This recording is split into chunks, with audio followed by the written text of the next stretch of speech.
All right. We are back. Another episode of Red Hill Racing Podcast. Tonight or today, we're bringing you another interview. We got a special guest. You've already seen it, as my beautiful wife would remind me, because we always forget that we pre-record these and we feel like we're keeping a secret. Y'all already know who it is. We got Malcolm Phillips online tonight, chatting it up with me and Mr. 42X. What's going on, Dustin? Man, I'm just hanging out. We just now had a good interview, and you guys are about to hear it. And, there's a lot of unknown about this, Malcolm guy, who dis. And we learn a little bit about him. And, man, he's a gangster, and he does what gangsters do. And he's got the style and the swag. That's right. And if anybody that's been at the racetrack has seen him, and they'll know exactly what we're talking about. And if you haven't, look him up. He's very active in the sport, and I'll go ahead and say that there was some not safe for work words that we all probably spouted out at one point in time, and Ben's a little under the weather. That's right. But we're getting there. Yeah. As I lose my voice trying to talk with Dustin, yeah. So sorry for my scratchy, torn up voice. I got sinus infection or something going on. But we made it through it, and man, it was an enjoyable interview. Dustin and I have had the pleasure of interviewing some great people already, but for the most part, like, we've known everybody, and I'll be honest, like, I don't really yeah, I mean, we've really talked to, I've talked to Malcolm for like 2 minutes one time with Boo, and a little bit online, and just other than saying what's up. So it's cool for us to, like, as we're doing an interview, we get to learn things, because normally we kind of already heard some of the stories. Yeah, exactly. And I can tell you, and I know Dustin feels the same way after talking with Malcolm for probably almost 90 minutes. But man, I feel like we got a new race buddy, because man, we were jiving. I feel for sure. It was just like we've been friends for years. So we really think y'all are going to enjoy this interview tonight, whenever you're listening. So hope you do, and give us some race feedback. Family done went up +1 for sure. Yeah, exactly. Excuse me. As Dustin said, not safe for work. We were just being our normal selves on there. So we had a good time. We got to shout out our awesome Patron drinkers, patrons, subscribers. We appreciate your support. We're going to do a giveaway here right now. Let's just do it right now.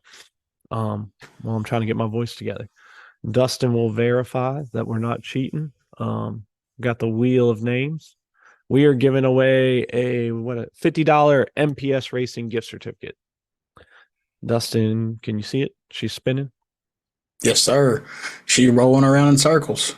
Haha, here we go. It's slowing up. Just remember, if y'all do that quantity 5, you can be up in this. I'm just saying. No, it's a little glitchy on my end, but it's rolling. Oh, here it goes, slowing down on my end. Oh, man. Oh, Freaky Frank, man. Splice wiring in the house. He's going to be able to hit up the old boss man and use a gift. He's going to be able to hit up Dan and be like, hey, I want to buy some, connectors for this harness I'm building over here at Splice Wiring. That's awesome. Man. Yeah, congratulations to Frank. He's he's been a supporter from day one, A1. So Frank, you got to be honest, I'll say this. Frank is the one that got MPS interested in sponsoring us. So that's cool. Yeah. I mean, Dustin and I have both known Dan and Beth forever, but I think, what was it? Dan was here and Frank listening to the show and stuff, and yeah, he said, "Thanks a lot. I listened to your show," and Dan was standing over my shoulder. Well, cool. We'll see. We'll see. Frank wants to use this gift certificate. I'm sure he can find a place to use it. That's for sure. That's right. So we also got to shout out, as we just mentioned, our amazing sponsors who keep the wheels turning, literally and figuratively, because, they provide these awesome giveaways for you supporters. So shout out to Worldwide Bearings, MPS Racing, Penske Racing Shocks, as my voice cracks. And by the way, we'll get Dustin on here from Penske real soon. MTC Engineering. Hopefully, if you were at Man Cup this past weekend, you visited Eric and the crew. Then we got Platinum General Services, the whole Schnitz Racing crew, Kevin at Manchester Mines, Montgomery Motorsports, Hard Times Parts and Service, Night Marketing Group, Energy Coil, University of Wind, BMF Motorsports, and my voice is about shot. So We yeah, about finished. That's good. yep. So shout out to our sponsors, you awesome subscribers and listeners. Yeah, just be on the lookout. We're gonna start hitting the interviews hard for some good winter content. Dustin and I really We're going enjoy to have them. more time. Yeah, we Yeah, really for enjoy sure. these. So, yeah, that's all I got because I'm gonna sound like I'm going through puberty if I keep talking. So that's all I got, man. You got anything else? Last thing I got is y'all know it. I done said it once. Quantity 5 and subscribe, and we appreciate y'all. Yep, that's right. We got one last of the 3 giveaways. We got the frame short neck service from Manchester Mines. So if you can use that, you better sign up. We'll probably do that. I would say what in the next 2 to 4 weeks, probably. And Yeah, then we still got our Penske Racing Shock. We got was it 89.75, about $1,000 value. yeah, Yeah, we're giving away a shot. Actually, it's about $1,075. So we're going to give that away at some probably be like around. I think we should do that like around Christmas. Yeah, we're going to do that one closer to Christmas, as Dustin said. We're going to do that one a little different. Everybody who is a subscriber is 100% in. Y'all are automatically entered in that giveaway, but we'll probably do like kind of a separate one-time buy-in deal as well. Yeah. Just because it's such a Penske put that item out there to help us out, and we want to try to make it, worth its value and make all this stuff work because we spending money to have connections and all this stuff to keep it rolling. So that's why I always preach that quantity 5. That's right. That's right. Keeps the wheels turning. So, all right. Well, my voice is shot. I'm going to get some rest. So we hope y'all enjoy this interview with Mr. We introduce you to Malcolm Phillips. Enjoy. All right. All right. Me and Mr. 42 times. 42X. That sounds better. 42X. Yeah. Me and Mr. 42X have the pleasure of interviewing, I would say from my perspective, and a soon-to-be grudge racing legend. Welcome to the show, Mr. Malcolm Phillips. What it do? What it do? Being Knight and 42X. That's right. man. We did the live Zoom last week, and Dustin and I usually try and read out comments and answer questions. And I'll be damned if Malcolm Phillips wasn't on there commenting and said, "Let me get on here." And I was like blown away because first off, lock it in. yeah, no shit, right? Bet. But I was like blown away because, like, one, the fact that you were actually even paying us redneck and hillbilly bracket racers attention, Malcolm. So that was cool. And then, like, I know of you, right? Like, you have a reputation, a good reputation. So, like, I know of you. Yes, but, it's good. Yeah, like I've not heard anything bad, but you definitely have. I'll put it like this: your track record's strong for sure. So, like, I was like, I know you, but I don't even know if I ever talked to you. So I was actually pumped myself. So I'm looking forward to this, man. Looking forward to hearing kind of more of your story. But yeah, we're just pleased to have you spending some time, taking time out of your busy schedule to join us tonight. Oh yeah, it's so busy, man. The tea that I'm drinking, it just held me just held up. I can't do nothing. I think one of the times that me and you've actually even talked was I think I was on a rant about the drone deal. He was like, I didn't know bracket guys could be so ruthless or something like that. Yeah. Man, That we're actually, sleepers. that was at the last XDA. Yeah. Mr. 42. Look, Mr. 42X. Yeah. When I was talking shit to Boo, I rolled up on your trailer and was giving Boo hell. Yeah. Was this wait, was Darnell around or was I around? I don't know if Darnell had come out. It was still daylight. Oh, shit. Yeah, you did get your ass kicked earlier, so I don't know if you're probably on the way. Yeah. For sure.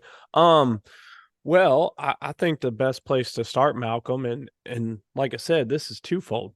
Hopefully some listeners will get to know you better, but I just want to know the backstory. So how'd you, and I know you got some family ties, of course, but kind of maybe take us through. You don't have to go through every little bit of detail, but how'd you get into the sport? Yeah, it's like, who dis? Yeah. Oh, shit. My uncle, of course, everybody knows Michael Phillips. Yeah. Oh, boy. Yeah, with him, just watching him go on the racetrack with him.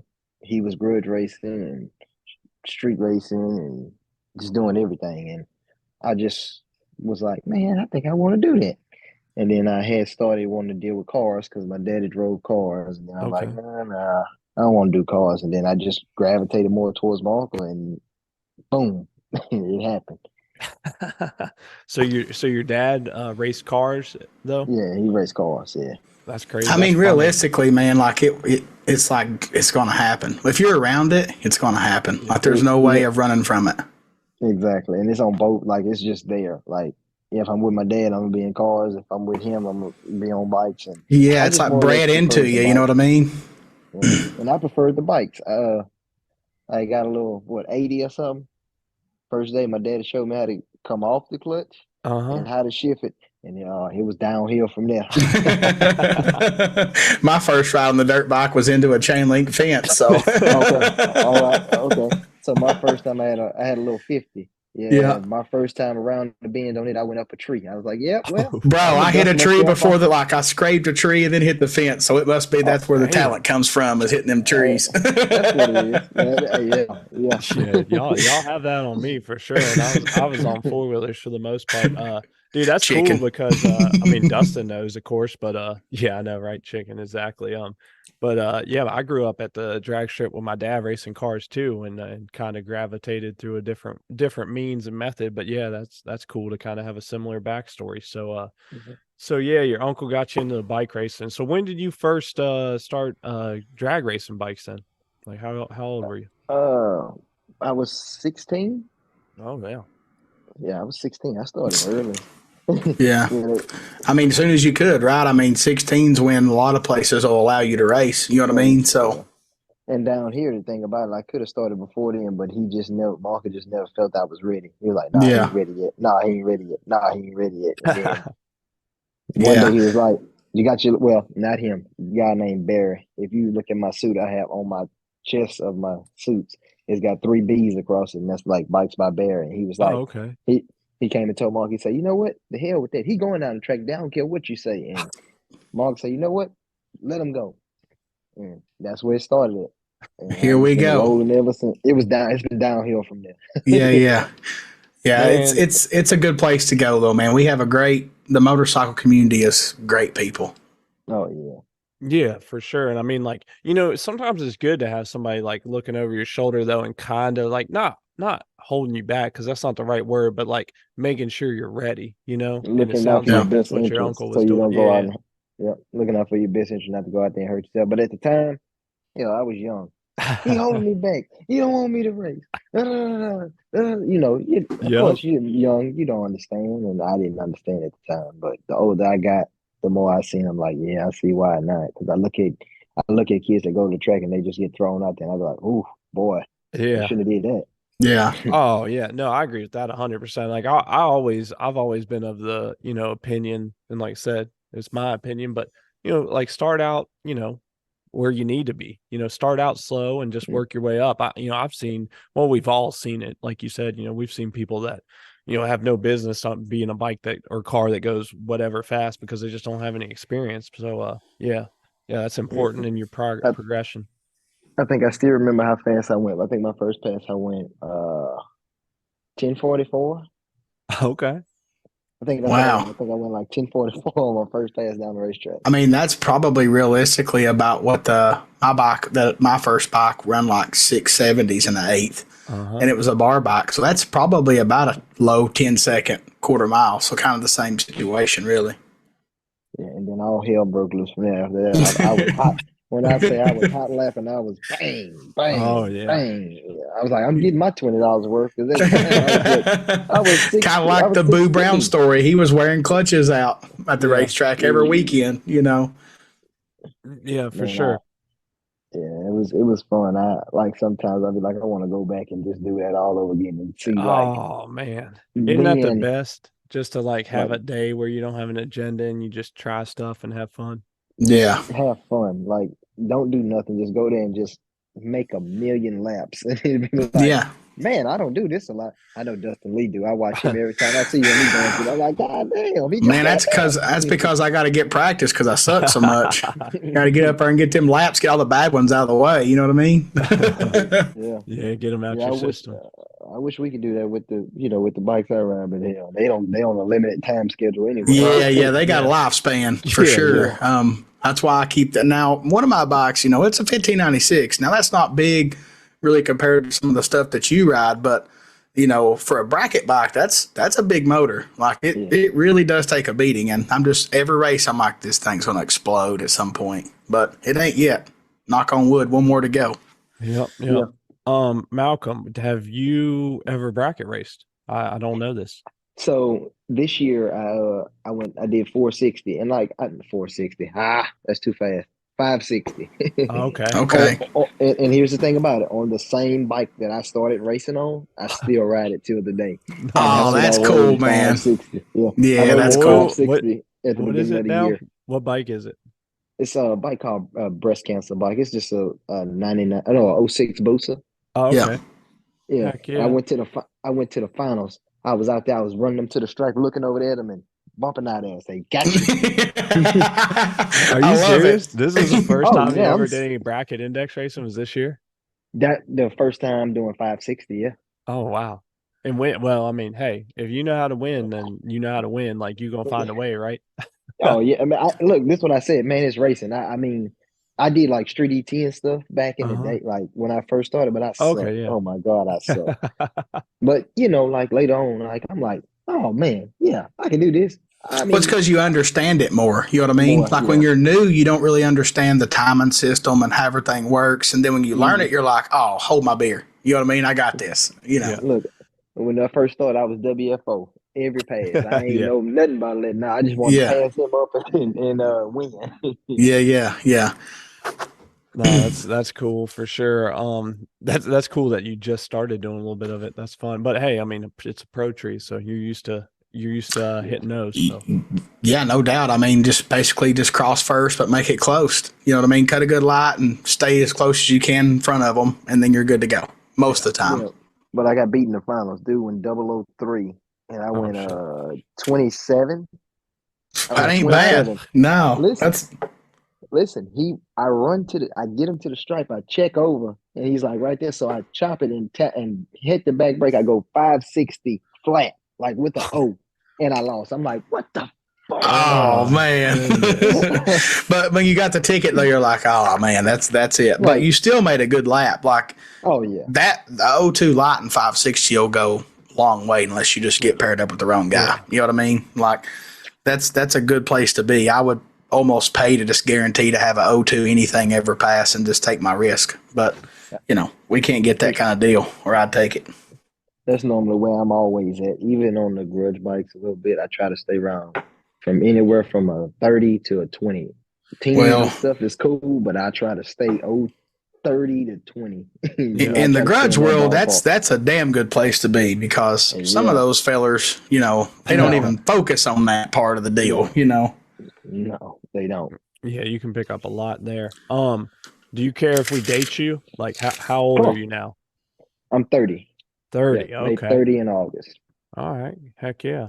yeah, All right. Well, I was just I trying to feel get a old. time frame. So obviously you've been doing this for a while. I feel like, like here's the thing. I don't keep like close tab on all the grudge stuff, but I enjoy it. I enjoy seeing and trying to stay up to date on it. But to me, and this is just like I said, my outsider perspective, like I feel like in the last 2 to 3 years, like man, all of a sudden all I see is Malcolm Phillips when it's a grudge event or whatever, XDA. Like, Yeah. so I mean, and that's just my perspective. Like, obviously you've been racing for a while and probably at a high level, but like when do you feel like you've really started finding success? When I came, oh boy, when I slowed down and stopped being hot headed, honestly, because man, I was bad. Like a while back, I was bad. Like 10 years ago, I'm gonna say, Uh-huh. 10 years ago, I was just bad, man. I was hot. Oh man, I Well, mean, I was that's hotter something than that the comes with stove. age too. You know what Yeah, I yeah, mean? for Like, Yeah, sure. And that's kind of why I, wanted to date you too, because I didn't, I yeah, didn't really know how old you were. I didn't know if you was yeah. 25 or 30 or what. So yeah, so you used to, You said, well, hey, I have a temper sometimes too. But Yeah, so you I still have it now.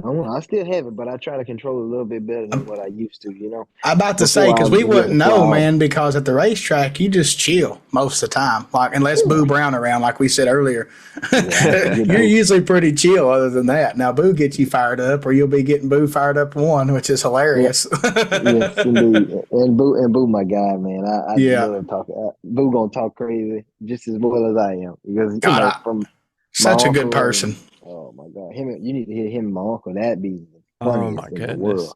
Yeah, Yeah.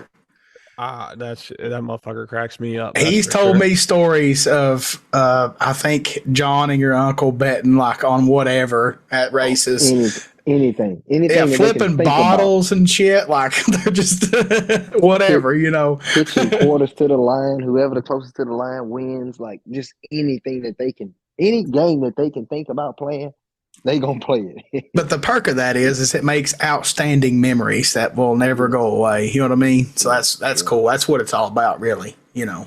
yeah.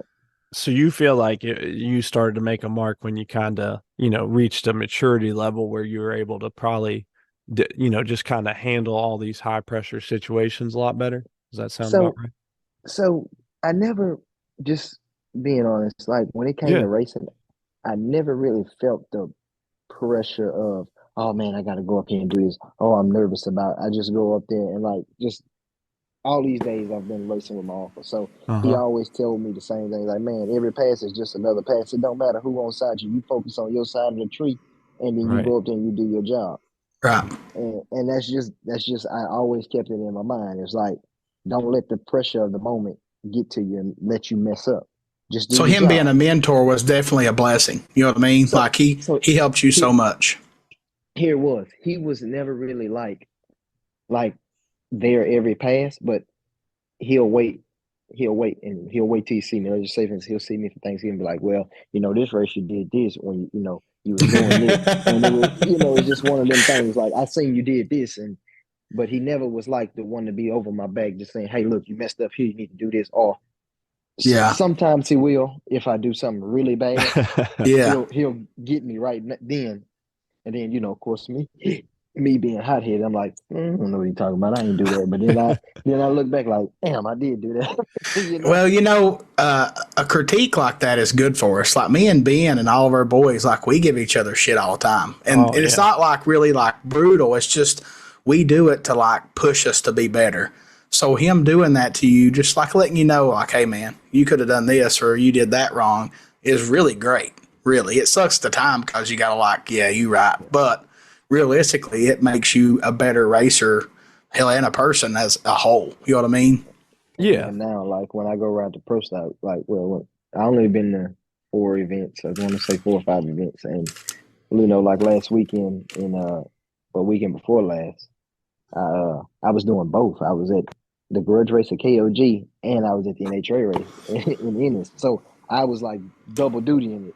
So I would make a pass. I'm like, man, Wednesday when I got there, I'm like, man, I hadn't rode one of these things since Gainesville.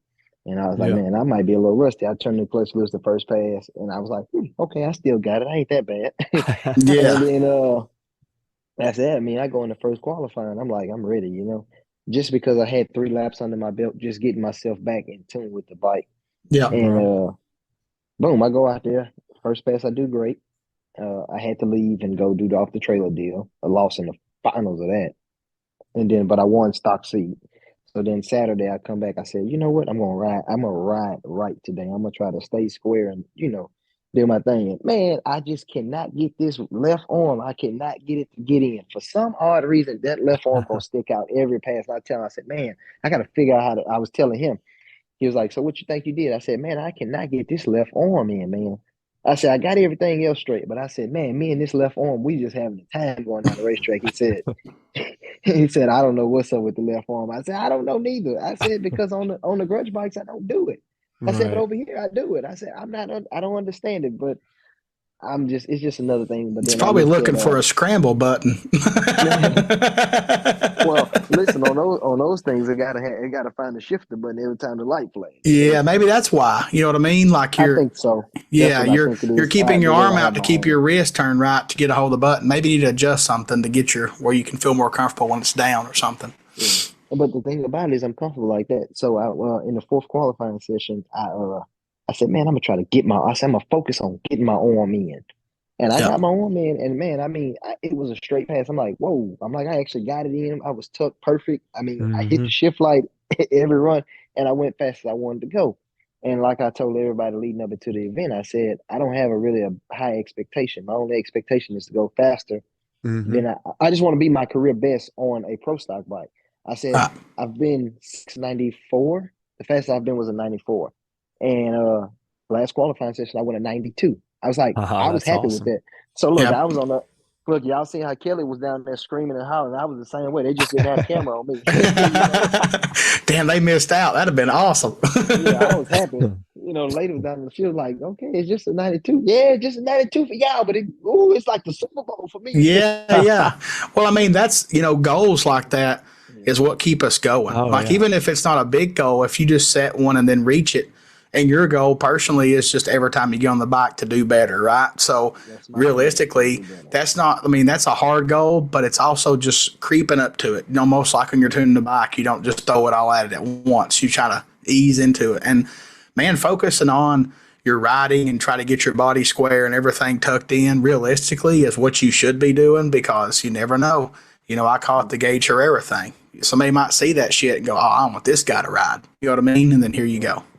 Yeah, and that's like with Gage. Gage is my man. When I tell you that's my buddy, like that's my guy. Like we talk just about well, we don't talk, but we text just about every day. Yeah. Yeah. And I told him at the beginning of the year, I said, hey, when it comes November, I said you're gonna have that gold trophy. He was like, yeah, whatever. I'm like, you're gonna see what I'm saying. I said, Man. Well, I said, this is what I told him. You're a grudge racer. You're racing for free over there. And I said, that's what I told. Like my first race that I did. I did my first race in Bristol Right. last year, and his first race was Indy. So he came like 2 events after I went. yeah. And my first race, I'm like, okay. I mean, I'm just gonna go down here and just do whatever. And I'm like, I'm racing y'all for free. I don't care. Yeah. And Yeah. I went out there and I ran Angie first round. And I went like 025 and she was like 003. And she went like low ET the weekend. I said, well, what was that? Like during qualifying. Like you should have did that during qualifying. Let me ask somebody closer to what I was gonna go. Yeah. No kidding. Yeah. I mean, me and Ben kind of called it. Well, we've been screaming it too, like for Gage is part of the deal. You know what I mean? Like he was just what y'all do on a regular as grudge racers. I'm not saying that the pro stock stuff ain't hard, but it's going to be slower pace. So your brain is going to be able to handle all situations a little better Right. because you're used to going so much quicker. You know what I Yeah, mean? So and that's the funny part. And that, like you say that is like the funny part. Like I was, riding the bike that I rode, which I rode Chris Bostic bike in Dallas, and Hmm. he just had the shift light set. So he's like, "Man, are you seeing the light?" I'm like, "Yeah, I'm hitting as soon as the light come on." He said, "Okay, well, I got to move the shift light up." I'm like, "Yeah, I mean, I'm seeing it as soon as they come on." I mean, with those things, like the first 60 feet is the hardest part of them. yes, Just 1-2 getting it shift and is getting the it one deal. two. Yeah. And here's the thing. Here's the funny part. I am on the 1-2 shift every pass, y'all. Every pass I've ever made, I've been on the 1-2. You want to know which one I mess up? High The two gear. three. Oh, No, the really? 2-3. Every That could pass. be because you're getting your body back during that moment too. You know And what I I mean? think Like you that's what plug it the is. 1-2 and then you're trying to get tucked and then there's a 2-3, you know? Yeah, and I'm short. I go short. No, I go short on it. I'm shortening it. Yeah. I'm not letting it over rev. I'm shortening. I'm like, dang.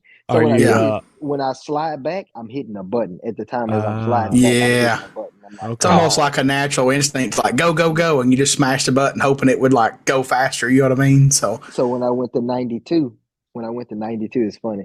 I remember I turned the clutch loose, I hit the 1-2, I said boom, and I went to slide back and I said, pop, pop, you bet that. And then I hit the 2-3, and the rest of the run the rest of the run was golden. yeah, And yeah, I knew I went pretty fast. I knew I went faster than the 699 that I had went the round before because it just Uh-huh. left. It was so smooth, it didn't shake the tire, nothing like it just planted the tire and it went. I'm like, whoa, I said it actually feel good, and it went yeah. 104. I went 104. I think I was third best 60 of that Oh, round. damn. Yeah, Damn, that 60 foot.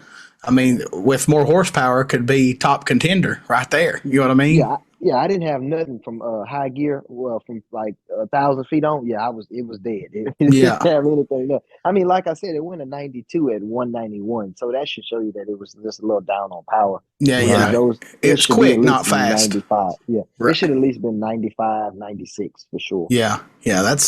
I mean, that sometimes going out there and doing more with less makes statements. You know what I'm saying? So Oh yeah. that's way cool, and the 60 foot is phenomenal. Yeah, that was crazy. Like my Yeah. uncle come down there today because I ran. Well, the way they did qualifying pairings, I went down the track on side one of their bikes because he's with Reed Motorsports. He is like one of the top upward guys at Reed Motorsports. So he come down there to the other end. He said, "Boy, you went 104 with a 283." I said, "Really?" I said, "You sure that's not y'all?" He said, "Yeah, fool, I'm looking at it." I said, "Oh no!" I said, "That's crazy." I said, "It didn't feel like it went that fast down low." Yeah. He said, "Yeah." The smooth ones are always quick, though. Yeah. And that's what he said. He said, "Man, you look good." He said, "You got in, you got tucked." He said, "You moved your body, you didn't move it, you went straight as an arrow." I said, "Yeah, that's what I was telling myself I wanted to do on this path." I said, "I wanted to at least be tucked straight, tight, and go straight." I said, "I would just really, just watching myself, and I had somebody recording me also." That's a big deal for me. Somebody recording me so I could see what I'm doing per pass to try to fix it. Something I noticed that in this whole season, really, and maybe the past couple of years, is the hard part from pro stock motorcycles seems like the damn shutdown. Like that's where all the action's happening. Like things are going wrong down there, and I know that like those style of bikes, because I used to race one that was my dad's, the wind will move you. And I'm a big guy too, right? So I'm already catching air. But I do know I've felt that like you just can't get it over, or if it's pushing you or whatever. And it just seems like that's probably right now this year the hardest part of y'all's job is stopping, So with me, and it's funny you say that, because with me, like I don't even use back brakes because the grudge bikes don't have back brakes, they just have fronts. Right. So when I go through the traps, I don't even touch the back brakes. Like I'm just slowing it down with the front brake. Yeah. And I make the turn. And I think Chris was like, "Man, you didn't even touch the back brakes." I said, "How you know?" He said, "Because the caliper's still open." Yeah. I don't use them, I mean, it's just they're there for emergencies. You know what I mean? That's what they're for. But it's a habit. It's a habit for me. I don't use them, and I'm just used to not knowing, not having them. So I'm used to, okay, dang, I'm coming up pretty quick here, so I'm gonna give them a little bit more, and then I can make the turn. Yeah. But then I was like, so first round of elimination, I got beat. So I mean, I've seen Lil Hector. Lil Hector was like way at the shutdown when I was like going to the finish line. So I had enough time to, I said, let me check the back brakes just to make sure they work. Yeah. Well, I mean, just trying new things out, getting familiar where the pedal's at and all that stuff. That stuff matters. I mean, if you made usefulness of that pass, you know what I mean? Like something else that you done that you're not used to doing, especially as a grudge bike, they don't never have back brakes. So, and another thing, man, like I don't get to do that as much. And like, a lot of people from the grudge side say, "Man, you crazy for wanting to go over there on a bike that's not this and not that." I said, "Yeah." I said, "But you never just, these opportunities never just they're not plentiful. You don't get that opportunity every day. You won't have somebody call you and say, 'Hey man, you want to ride my bike at let's just say this weekend. Hey man, you want to come and ride my bike this weekend in Vegas?'" Like, hell yeah. And there's also not Fox at the grudge races. You know what I mean? It's just cool. Your family can watch you. If you ever watch me and Gage talk like on comments and stuff, he'd be like, "I'm like, yeah, man, you gonna be at FS1 this weekend?" I said, "I'm gonna be on Facebook Live though." I'm always like, we always go down and say, "Hey man, you tune into Facebook Live." Now I don't know exactly when I'm gonna come up. There's gonna be a lot going on, but just know I'll be on Facebook Live somewhere. Well, we be noticing because Ben realized that you were at 2 races the same weekend doing the grudge stuff. Ben Let's was talk like, about hold up. Like Malcolm, like that, like I'm gonna say it, but I mean it's got to be damn near correct. I mean, like you might be the only person ever like ride a pro stock motorcycle, go to a different event. Like you left the event to go race some other bikes and then came back. That's some bracket racing shit. Yeah, like that's that's what we do. Like that's unofficially, that's got to be like the only person ever do that. A dude said, it was one of the guys that was at the grudge race. He was like, "Damn, man, you the Deion Sanders of motorcycles, ain't you?" That's right. I'm like, "Yeah, man." I'm like, "Yeah." I said, "I ain't think about it like that." He said, "Man, you went over there and qualified in pro stock, came over here and won the race in the grudge." I'm like, "Yeah." So let me Had ask you to come this. get that paper, baby. Yeah, Paper yeah. chasing.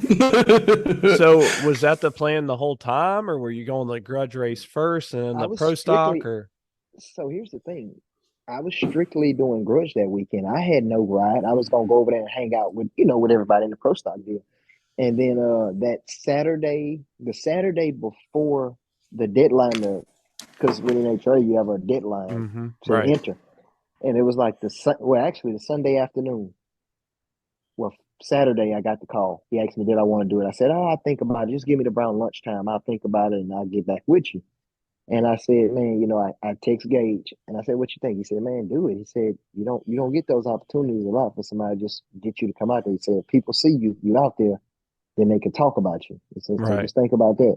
And I said, "Yeah, you're right." So I told him, I said, "Yeah, I'll do it." And he got me entered. I gave him all my information. He got me entered into the race, and I told my guys the grudge bikes I ride. I said, "Hey man," I said, "I took this pro stock bike ride," but I said, I already let him know that Friday night on Friday I would only make the first qualifying run. I won't make the second one because at the time of the second qualifying run is when the off the trailer class starts. So I Uh-huh. have to be there for that. So he was like, "Okay, that's cool. That's fine. I understand." He said, "As long as you make 3 qualifying runs, it's fine." I said, "Cool. I'll make both of them Saturday, and then soon as we done Saturday, I'm going back to the grudge race." And I made the first one Saturday, and then they held us up a little bit Saturday, so I didn't get to do my shakedown at the grudge race. So I went straight into Ah. both. I went straight into both classes off the trailer, basically, and I Legit went to the off the finals, trailer. legit off the trailer, and it was crazy because I left the NHRA race with my leather pants still on. I went straight over. I didn't even change. I'm like, man, I might as well keep them on because I'm Yeah, going over yeah. there and jump right on a bike. And Yeah. I mean, that's why I was so confused. Well, partly because like, let's see, that was 2 2 weekends ago. weekends ago. Yeah. So wait, was that? Yeah. So that's when I got married, right, Dustin? Or No, Yep. you got yeah. married. Yeah, that was the weekend you got Yeah. married. So Yeah. like I was no shit, like didn't hardly touch my phone for the whole weekend, right? Because I was just busy. But like, excuse me, hold on, I'm losing my voice. Hold Oh yeah, and congratulations on the marriage. on. Sorry, I'm back. All right, thank you, man. I appreciate that. Appreciate that. One day I'll do those type of grown up things, but right Oh now, yeah, you got time. yeah, it You ain't got happening. time. Trust me. Yeah, it ain't happening. Hey, I'm 36, so I just got married and I'm 36. But so anyways, I was like totally out of like being updated over the weekend. Um, so then like me and Dustin, we got together for the live and everything, and I had seen stuff, like I'd seen you had, won some stuff at KOG or and whatnot, or was it KOG? Did I misspeak? It was KOG. Okay, I Yeah. just Yeah. didn't want to call it the wrong thing. But and then I'd also thought I'd seen you there, but then when we got on the live, I was like, man, let me ask you because I was like, did he really just race both? I was like totally Yeah. blown away when I put two and two together. Yeah. Sure. Yeah. It was cool. It was something that I don't think nobody. I've never known anybody to ever do it. And That's what I the said. funny part about it was I that weekend I rode. Uh, I'm gonna say I rode 3 different style of motorcycles. That's one of the hardest things to Yes. do. Like I've always been impressed by a guy that'll jump on a super stock bike and then race a bracket bike and then jump on like a grudge bike or a pro street bike or whatever. I'm like, man, like you got to remember where all the buttons are because like both my Yeah. bikes are set up as close as they can be, right? I mean, I've Yeah. actually got on the wrong one before for the wrong class and have to swap bikes real quick in the pits. So I keep them close because it makes it easier. But they be Yeah. getting on like y'all get on stuff that's like totally different. I'm Yeah. like, Right. golly, So like my pro stock bike, well, the pro stock bike I rode, it's got a clutch handle. I got to throw it away and let it, get my feet on the pegs and get in and get tight. And then, I yeah, have my strip tease bike. It has a button and it's crazy. It goes on track. It has a mind of its own. And then, the yeah. stock seat bike is totally different from the strip tease bike, which is the controls and all are different. And then I had another, which is my uncle's bike. He just got it finished. Not my uncle Mike, but another uncle of mine. And his bike is totally different than that. Then I'm like, oh my God. And the I'm like, biggest factor is one of them has willy bars. You know what I mean? Like, exactly. you One of know, them has wheelie bars and a big tire, yeah, a yeah. So tinted like slick on you the back. know, one of them you ain't got to worry about flipping, and the other ones you got to use your feet to judge. Okay, am I all right or not? You know what I mean? Yeah, So yeah. Yeah, So man, it's that's crazy. like Dustin said. I mean, that is it's hard to it's hard to master that skill set, right? And that's a true rider, right? Like yes, we always excuse me and Dustin will say, well, actually, you know, to me, there's two people in racing. There's riders and there's racers, and very few are both, right? And yeah. obviously you're both. Like for instance, like I'm a racer, I'm not a rider. Like actually is funny as shit. I don't know if I talked to, I don't even know if I told you, Dustin, but I think it was last VMP race, the XDA. Uh, it was later in the evening. And I happened to be in line right in front of Cortland and Destiny. And I think she might have been on a super stock bike, something. And she's like, "Hey, Ben, why don't you ride super stock? I bet you do pretty good at it." And I just burst out laughing. And she was like caught off guard. And I'm like, first off, that's a compliment. And she's like, well, yeah, you do good. I was like, nah, girl. I was like, I can't ride worth a shit. Like I can race. Like I'm a racer. You know what I mean? But I'm not a rider. Like my riding skills, I would say, are average at best. So I'm like, no. I was like, if you wanted to see something comical, let me make a pass on the super stock bike. I was like, but it'd be lucky if it went, you know, probably tens at that point. Right. So man, I mean, Yeah. yeah, hats off. I mean, you're obviously a great rider to, you know, to jump on bikes and different bikes all the time. I mean, it's funny you were saying like you were trying to explain to some grudge people, you know, like you just don't get the opportunity in pro stock And motorcycle, a lot right? of them don't understand it. A lot of Yeah. them don't understand it. But your And phone probably blows up nonstop about people wanting you to ride grudge bikes, right? Oh, grudge bike. Oh, dang. Sure. I think there's a Oh my difference in a God. rider and a jockey as well. Ricky Grayson Yeah. used to had a video of him talking about that. Like, you know, a rider can get on your bike and ask no questions, and they just figure it out. And then a jockey needs to know everything. You know what I mean? Because they're lightweight, but they're not a rider. It's Yep. And obviously you're a rider because you just now stated you went to a race from another race and rode three different style of motorcycles, and that Yeah. alone is impressive. Yeah, for Man, sure. it's rough, and you got it's all different, but it's fun, and that's what I'm saying. Like I'm doing a lot of stuff with me. The reason why I push so hard to do it because growing up, a lot of people say I couldn't do it. I'll never be able to do this. I'll never be able to do that. You can't do this. You Man, can't that's do that. You can't. motivational words right there for me, right there. If somebody ever tells me I can't do something, I'm going to do it in spite now. You can't ride this bike and then get off of that bike and go down and do a perfect job on this bike. And it's not my first time actually doing that. I did it last year also. I just wasn't on a good grudge bike, but I Right. qualified, left there, and went to the grudge race and rode a grudge bike. Hold Wow. on, you That's did so that cool, last man. year too? You rode a pro stock bike and then left? Left and went and rode a grudge bike the What same night. race was that? Where did they The, line up? the same two in Oh, Dallas. They are oh the shit. same weekend. Man, that's why he done so good at it. He Oh done done man. this before. Yeah, yeah. Yeah, Shit. I didn't know that. He's You had that stat last year, man. Yeah, that's and cool. then and before that, I was riding with the tongueless when I was just like when they would go out and want to run their pro stocks, and LE really didn't feel like riding or whatever. And they would call me and be like, "Come on, let's go. We want to go to the Yeah. track and run the bike today." I'm like, "Shit, hell, I'm going anyway. Let's go. Let's do it." Yeah.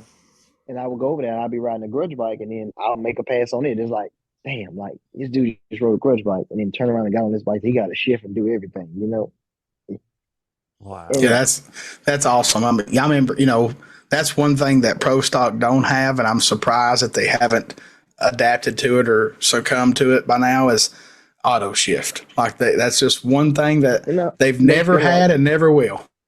you got to ride over there. They feel that Yeah. they're the professionals. And here's another thing. I'm gonna tell you like this: with the pro stock deal, within the next 3 years, that class is gonna be full of grudge racers. You watch what I tell you. Oh yeah, yeah. They're seeing now that there's a lot You of watch. talent that they're not finding. You know what I mean? You And just watch what I tell you. And the thing about it is, and I say this all the time. I'll be like, man, if I never make it to be able to say that I'm where Gage is at, I just want to hopefully I could be the one to open up a light to some of these other guys and say, man, I can do that. And they Right. have crews behind, and they have guys behind them that will back them to go over there and do it.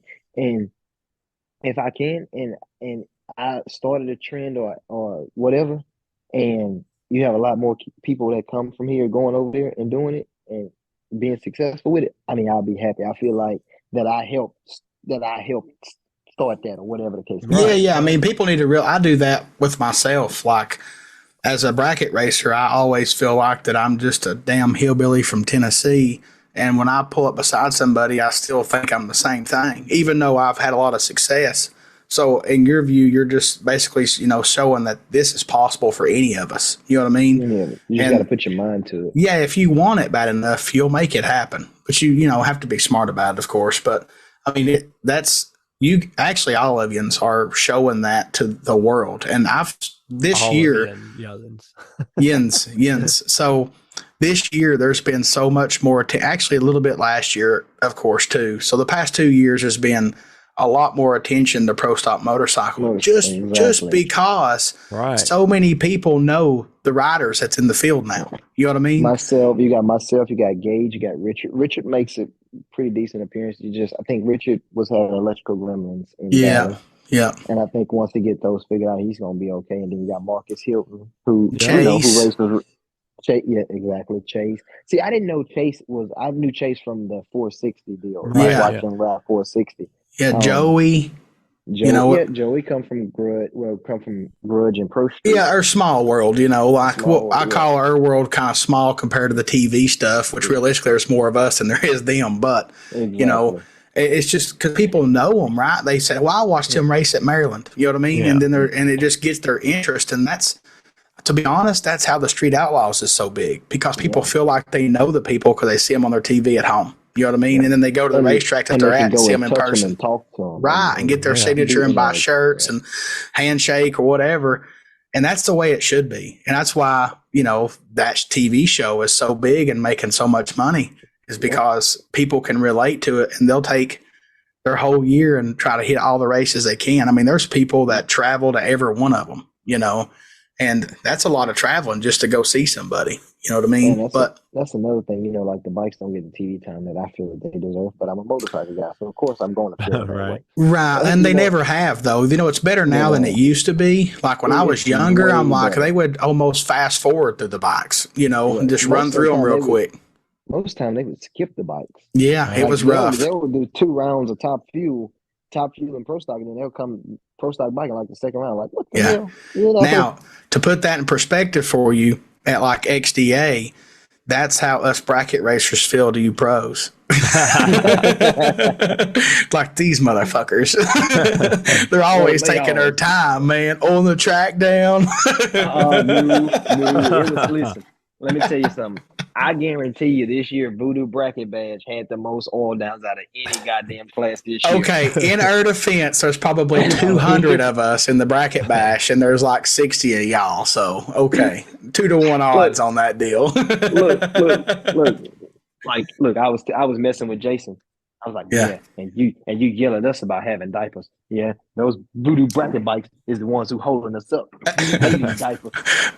Hey, I got diapers on my stuff because I don't want to crash if it explodes. So, and that's my thing. And that's my thing too. Like a lot of people complain about it and say, man, that's stupid to put diapers on. I'm like, nah, I mean, if you really think about it, man, is ounce of weight worth your life? Nah. Yeah. I mean, if that thing kicks the rods out and that oil gets on the back tire and the motor's trying to decel because of slider clutch or whatever, bro, like you're going to be in trouble. But if you can have a diaper and maybe perhaps keep most of the oil off the track and you can drive on, dry surface, that's a win. So sign me up for that $360 or whatever it is. Like I'll take it, Yeah. A lot of people just don't understand it. They just want to go out there just to have something. A lot of people just in the grudge world just want to have something to they'll buy BFTs but complain about a diaper. You know what I mean? Exactly. Come on, man. They'll buy carbon fiber. Listen, they'll go buy the frame from Demi and all this carbon body work and all this. And then, hey man, you got to put a diaper. Man, I ain't putting no diaper on my And they're not even that bad to deal with. Like I have mine off after every race, the front of it pulled back just to pull my filter and clean it. So it's not even that big of a deal. In y'all's case, you pull motors a lot of times. So you just take it off and fold it up under the swing arm and yank a motor out and get it done, Yeah. Yeah. No, Lord man, Spencer takes his off at the racetrack half the time, putting He motors takes in his off his. after every yeah. fucking pass. Listen, I salute Spencer. I watch him and like he go out, he pop one or heard that he's pulling the boat out right then, and he's gonna be up for the next round. I'm like, God damn! I said, if we do that, guess what? I'm parked for the weekend. I'm done. We ain't doing Man, I that. will say this: like he's my boy, like damn near a brother to me. But that fucker does work hard. Like he runs around like a chicken with his head cut off. He's trying to tune 2 real street bikes, 3 or 4 grudge bikes, depending on who I was riding. It makes me tired just sitting over there watching him. I'm like, bro, like, what are you doing? Like, and I was like, just imagine how good he would be if he just tuned one all day. Had to That's what focus he on did. one ride. That's what he did the weekend just passed in Orangeburg. He tuned the Gray Matter Carter's. bike. Yeah. Gray Matter, and it was one more other bike in his, and that was it. And man, I just watched him go down the track. Like I'd be impressed. I'd be like, man, that's a lot of meat moving on that motorcycle. And I'm just like, that thing is flying with him on it. Yeah, I know people don't realize like the heavy hitter guys for how fast they are. They're fast. We can't talk numbers, of course, but they're fast and they're moving so much weight. And Very something I fast. personally know about is that, and also stopping that much weight. Like, that's a different whole level of a problem in itself, is trying to stop it, especially a track with a short shutdown or whatever. Thankfully, a lot of the places that y'all go it's a 1/4 mile track, so you got plenty of room. But, it's impressive. I really wish that some people realized how fast some of them are. Like, it's ridiculous. Yeah. No, for real. And I think, that's the part that with our side of the sport, why we don't get a lot of people into it, because we don't show times. Yeah. Yeah, the people that follow it and love it are the people that wants to gamble, if that makes sense. They want to, it's the unknown. You know what I mean? Now, the bad part is they don't know is why they gamble. But y'all as racers, you have an idea about what everybody runs.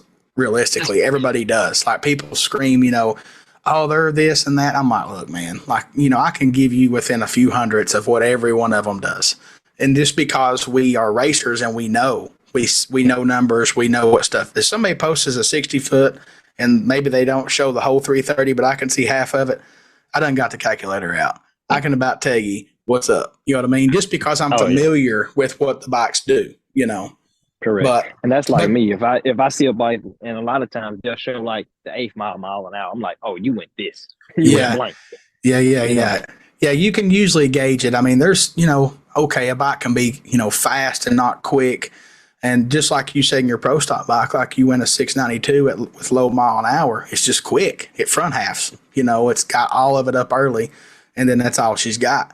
But you can have a damn good idea by just seeing a little piece of it will take you a long way. So the racers know, but the people in the stands or the people on the starting line holding up a 20, they just like, I just want to bet. Like, I don't care. I don't care. I really don't care what he do. Look, I don't care what he do. Look, I just need his win light to come on. That's it. Yeah, I don't care if they both spin, he gets back in it, wins. Just turn that light on for me. Give me this 20, And that's awesome, too. I mean, in itself, like, you got some guy that don't even know who you are, and he's willing to risk 20 on you, or 100 or whatever they're betting. And that's cool.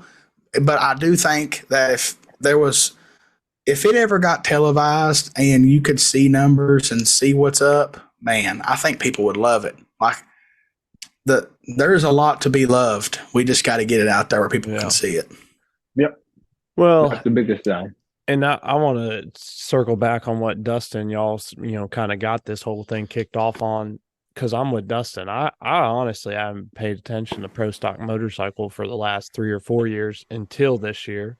And that's just because I knew so many people no, I knew, or I started, I guess I'd kind of like stopped paying attention, and, like Joey went over, right? So like, then I had some interest because I know Joey, and kind of followed it and tried to follow up with him. But then like, even that kind of the luster, right, wore off. But then like this year with Gage going over, and then you hitting some more events. And then, like we said, now we got Chase, who, we've seen him come up through 460 and index and bracket racing, which is close, near and dear to me and close Dustin. to y'all. Yeah, I tuned their clutch in a 560 bike years ago. You know what I mean? Like, it's just cool, And then like all these new faces and stuff. And it's like, Yeah, is Gage kicking everybody's ass? Well, 100%. Yeah, Like you can hell see yeah. that, but like Dustin said, I feel like there's just so much more buzz. Like I never used to get so much pro stock stuff on my Facebook feed until like this year, and now it's like so much stuff. So like, hey, you know, that you The might have to take some publicity is whoopings, I guess, great, but yeah, you know. exactly. It's And a lot getting of these eyes guys, out there. I'm gonna tell you another thing too. A lot of guys from over here on the grudge world, they look at a ticket and say, "Oh man, those things are just so slow and this and Right. that." I'm like, man, they have rules up to your top of your head, Yeah. things No that you doubt. can't do. You know, you can't do this, you can't do that, you can't do this, you can't do that. You gotta turn this off in the ECU. You gotta turn that off in the ECU. It's so much, and then the fuel that you're running. Oh my God! I guarantee you, Dustin, in your top sportsman bike, the fuel has more octane than this what we run. You know, than what they're running over there. You know. Oh yeah, I run C25. I got that big Yeah, turning window. yeah, exactly. You know, but it doesn't have a good oxygenated fuel. It's No, gasoline, man. yeah, Basically. yeah. I mean, they probably take fuel samples from everybody's shit ever Oh, they do. pass. You know what I Oh yeah, mean? when you make that run and you go fast, you got to hit them scales. And once you Yeah, hit them scales, you got to leave straight off them scales, and you got to go to that yeah, fuel tech. yeah. Yep. And they're going to pull the body and pull it right out of the damn carburetors. You know what I mean? Or throttle bodies, or Well, right out of the inlet, or well, whatever. you And know, nowadays they done upgraded. They fancy now. They have a electronic fuel pump. I say, no, ooh, they suck it right fancy. out of there, huh? Yeah. Look, my Uh, little polo bike. I got a little switch that because I'm still, I was riding carburetor bike, so I had to pull a little pin out and turn on, and then turn it back. It's like, man, yeah. it took you so long to get that fuel. Fuck y'all. Yeah, yeah, yeah. I mean, realistically, and you know this from being in the grudge world, especially anybody that runs all motor stuff, a little bit of nitro will go a long way. You know what I Ooh, mean? Like, boy, so I that's why mean they a be long testing way. that stuff because nitro is the business. Like, I mean, there's some fast all motorbikes, and you can't walk behind them when they're on the start line because you'll be No, crying. you think you like what we were saying, man. You think John Force was up there on the starting line when half of them Yeah, be up there, you yeah. know? But that's horsepower. I mean, I have a story when I was racing junior dragsters. The guy that built my motor brought a jug of nitro to the shop with my new motor and said, I want you to put this many ounces to a gallon of your fuel. And I'm like, do what? And it picked it up like a half a second in a junior dragster. It's huge. You know what I mean? So Oh back yeah. then I'm like, man, that's, people's like, you run nitro? This one time in a junior dragster I did. Do what? this one time. In a junior dragster, what? Yeah, man, I raced Um, junior dragsters and we just put it in there and it picked it up big time. And I I was guarantee always it. a fat kid, right? So my shit was always slow. So I was all about it. I'm like, can we put more? Like, no, we can't put Yeah. more. That's all No, we we're can trying to put. blow it up. Look, now we're trying to blow Yeah. it up, man. We don't want to do that. Yeah. Oh But man. I know a little bit about it, and that's why they do that, to make sure that somebody ain't, got a Visine dropper full of Exactly. nitro in somebody's fuel Exactly. cell. Exactly. And with me, I tell you, like the fun part that I have with the pro stock stuff again is, man, it's just hard. It's so hard. Like the Yeah, grudge it's a stuff is, challenge. it seems like it's more or less easy to me because yes, I am on good bikes also, but Yeah. it seems that we actually test, we actually take it serious, Yeah. we Right. take Yeah. what we're doing very serious. And I want to do pro stock, and that's just me. I'm just being Right. honest. I Well, I want to mean, do pro stock, and I know that's every what I rider's got to goal, do. right? No, a lot of them says no. A lot of them say no. They don't have no desire to go over there. Right? This is what they say. Oh man, it's too political over there. I'm like, man, how can you judge something if you've never been over there? Right. I mean, I don't think there's any big name rider that hasn't tried it at least once. And the ones that did that didn't keep a ride, they're going to say that they, it's too much this, too much that because they didn't get a ride. You know what I mean? Like Uh, that if they'd have got the ride, they'd be over there. I'm just saying. Like it's no, and I'm gonna say this. Don't get me wrong. It's a lot of them out there that that say, oh man, this and that and this and that. But man, let me tell you something. I don't care what you say. You get over there and let's just say you have a great bike that you're riding. Mm-hmm. You have a great bike. I mean, the you got Gage's bike. Okay, we'll use that fit. We got Gage's bike, and you over there, and you go out there and you ride it. And this is not a shot at nobody, but that same motorcycle that Gage is riding right now was out there last year. Oh yeah, Yeah. And it ended up what, number 3 in the points, yeah, yeah. or number 4? I can't really remember, number 4, number 5, and it only won one race last year. It This got year, some number one qualifiers, but it never could get the job done in the got done race. on race day. And I said that is the difference between a rider and just somebody that That knows wants how to to be there. get money to be there. Yeah. Oh, I mean, hey, I'm gonna say it right now. I am a fan of Angel. Huge fan. That's my girl. That is my girl. I mean, I've loved Angel since I was a kid. Like I just thought she was the greatest thing ever, and I still do. And here's the funny thing about Angel. My uncle taught Angel how to ride originally, like yeah, before she went to Star. Like she was here because she's from Louisiana, of course. Right. yeah, And he taught her how to ride, and she would come down and to the track, and he would teach her little things here, little things there, yeah, because he had went racing. He was already in pro stock, and then that's what she got with George and them, and then yeah, she went to the next level, and she was the winningest pro stock racer for forever. But yeah. now she's in something that she's comfortable with. Like a Well, lot of it's things perfect for her. Exactly. Yeah. She would overthink herself, and Right.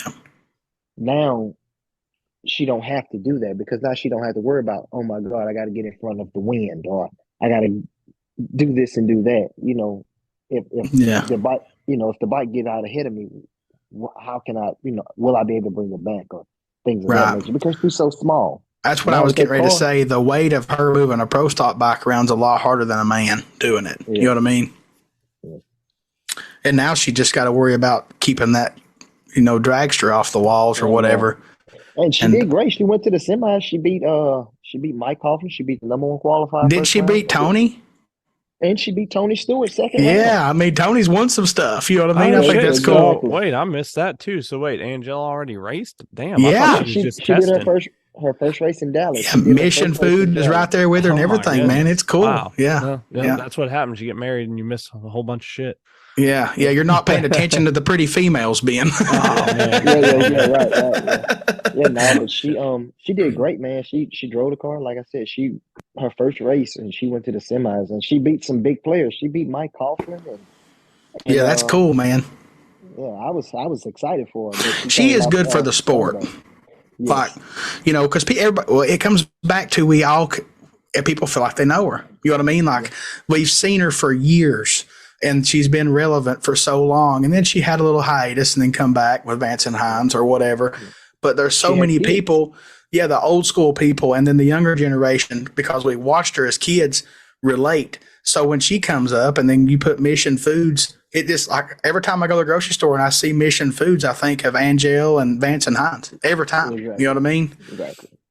Well, Malcolm, That's a good thing for me. I need her. I need her as my spokesperson or marketing. Yeah. Geez, I mean, she's good at it. I suck, evidently. Well, man, sometimes I've tried real hard to grow boobs to be pretty, but sometimes us as men, we just ain't got that advantage. You know what I'm saying? Yeah, you got a point. No, you know what? Dude, it's so funny. You know what I was getting ready to tell you, Malcolm? I was getting ready to say, and it's so funny the comments you just made, because I was getting ready to say, like, man, I feel like you'd be a good fit for pro stock motorcycle, because, man, like when I see pictures of you and see you, pimping ain't easy. Like, bro, like I'm just saying, dude. Yeah, he'd be like a player sitting up there. Yeah, he got that swag. Yeah, like that ain't like dude, I ain't never been like that. Like my brother liked the name brand clothes. I'm like, I don't give a shit. Like I got the same pair of jeans I've been wearing for 4 years, but like,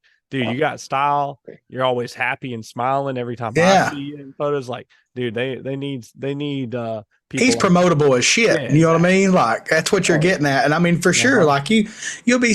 Of course, we have you on a podcast, so I cruise through some of your pictures just to get myself familiar with things. Like, bro, I mean, homeboy here with the pink bow tie, pimping ain't easy. You know what I mean?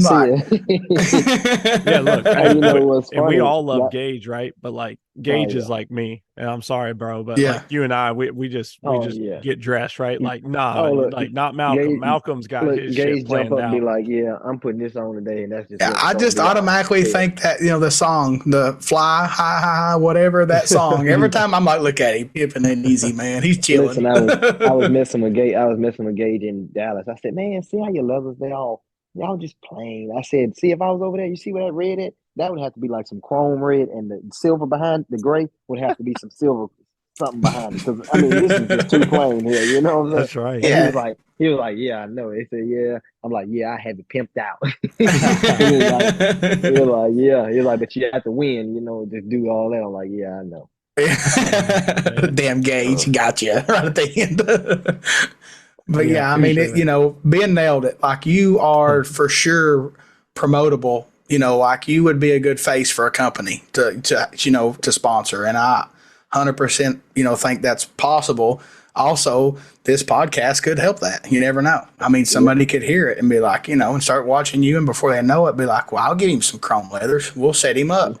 And And I mean, sometimes just fuel or just help, any kind of help. You know what the I little mean? help, the little help is what matters. Like Demi. I swear, Yeah. man, Demi helped me out so much last year.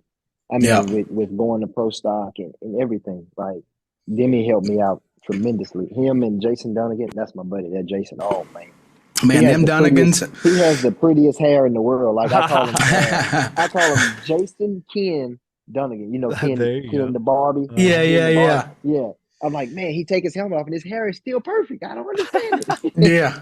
He it's like his helmet's patterns molded for his due, you know what I mean? Right. But I agree. Like I can relate to Demi a lot because he's one of my big supporters, and the DME family, all of them, like everybody that's under the DME tent at a race weekend are just great people from the It's like top to once you bottom. it's like once you're in there, you in there. It's Your not family. your Yep. And family. I've always told Demi that, like, if you want to get rid of me, you got to run me off like an old dog, and I'll probably still come back. You know what I mean? So, Yeah. but yeah, good people. And that stuff goes a long way. I mean, realistically, I helped Gage a little bit. You know what I mean? Just, it wasn't much, but I knew he was trying to travel to these races last year. And I threw him something to help him. And just to see what happened, I mean, I'm Look, helping Richard right now a little bit. He reached out. I done something for him. right. Um, I just Rich. think us. I just think us guys. And here's the bad part about it: like the guys that we ride for, they have the money to help us, but they don't because they don't see where they can. Where a lot of them don't see where they can make money at off of it. Right. Well, yeah, they're looking at it just spending money instead of trying to promote and make money. That's when you need some kind of marketing partner to Partner. get you a sponsor to throw on the side of the bike, and then it would make it logical to travel. And then another thing, like with me, I mean, I'm vocal about a lot of things. Like when like I see like all the racing like pages and all this, like when certain guys go, they write a big write up and this and that, and I'm like, when I go, I never get that. Like, what have I? And I asked, what have I done, y'all, for me not to get that? I said, I know I hadn't been rude to nobody. I talked to everybody. I smiled and I joked with everybody. I Yeah, know I've never been like, I know I've never had a bad attitude with anybody. I'm like, right. just learn me from me. And don't get me wrong, a lot of people say, man, but we just know how your uncle, man, he wasn't really big on talking, which is he's not. He's not a big guy that's gonna talk and Yeah, unless he gonna knows you. Right. yeah. But so that was the thing with that. And I'm like, just get to know me. Just Yeah. come and get to know me. I'm the easiest guy. I'm smiling, I'll crack a couple jokes with you, laugh with you, whatever. Yeah. But I think that, like I said, they don't know me. So can't nobody say, well, I'm gonna take a chance out. If they never see me being talked about or see me, they won't know to say, hey, let's give him a shot or let's do this. Well, my advice to that is you got the swag, you got the style, you keep being you, and they're going to see it when it keeps showing up. Yeah. You know what I mean? Change a thing, man. Yeah. No, I mean, you realistically are prime real estate for the market of a face to have on a t-shirt or whatever out there. So you just got to keep, taking them little rides and them double race trips that you've been doing. Stay out there, stay active. I mean, you're smart, right? You go to Pro Stock for the glory and the thrill and the want to do it. And then you dip over here to Kings of Grudge to make $1. Like that's what you got to do. The grind now when you're younger is what'll pay off in the long run. And I mean, I say younger, you're just 30, but you're younger than me and Ben. We're the old guys up in here. Like this weekend, I was going to go to Vegas, and I'm like, man, do I need to go? I'm like, man, I've been on the road for the last month. Right. Like every weekend, I've been somewhere, you know. And I'm like, man, I'm not gonna worry about it. I'm just gonna take a weekend off, you know. Well, And then look, I said I'm taking a weekend off, but now I'm going racing Friday and Saturday. I'm like, oh my God. well, you know how you was talking about bracket racing and this and that. Me and Ben should be in Vegas this weekend, but I lost my one round of racing by 006. So I got to the finals, the bracket finals, and I was 006 behind the finish line because I didn't do what I was supposed to do. And me and Ben would have been in Vegas on our way, almost there by now, and I fucked it up. So we had Spencer convinced to go. Dustin, me and Spencer had already committed to going, so it was going to be a fucking party the whole way there. Like, dude, you could imagine us three in a motorhome going all the way to Vegas. We was going to live stream most of that shit. It was going to be the most hillbilly shit y'all ever seen. Oh, it probably would have been the best. We're going to do it. Whether it's me going and Ben going, I'm going to win it, and I will get us there. If Ben does it, somebody's doing it. We're going to do it for sure. Watch this. I'm gonna speak it into existence. Both of y'all gonna be there. Hold on, how about this? All four of us gonna be there next year. Me, you two, and Gage. We all gonna be there next year. Oh, that'd be all right. Shoot, I'm in. Yeah, I mean that's we're gonna speak it into existence now. You know, and for me, like part of the excitement was us rolling together would be cool. And then another thing is, dude, I'll actually get to be there and hang out with Gage and y'all. I know these people. Like I've known Eddie for years, but Eddie ain't at the racetrack with us a lot. You know what I mean? Like he's always at NHRA stuff. And I've been preaching that they should come to XTA every once in a while, even if it's just to set up and run 460, And I think Gage is trying to get Andrew to come to a couple of them next year. Boo has talked about it as well. Yeah. Yeah. Well, they're a sponsor, right? So they could get a spot on the midway and just bring a bike to throw Gage on and run 460 if they want. You know what I mean? Or whatever. I think Andrew will want to run 460. I think perfect.